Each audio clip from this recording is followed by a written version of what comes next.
1952 সালের 21শে ফেব্রুয়ারি মহান 21শে ফেব্রুয়ারির ভাষা সালাম আন্দোলন থেকে বরকত শুরু হয়েছিল।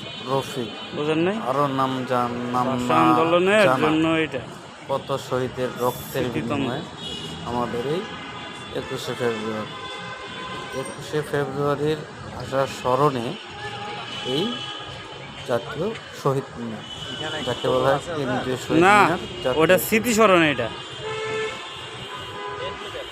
এটা হলো স্মৃতিস্মরণ।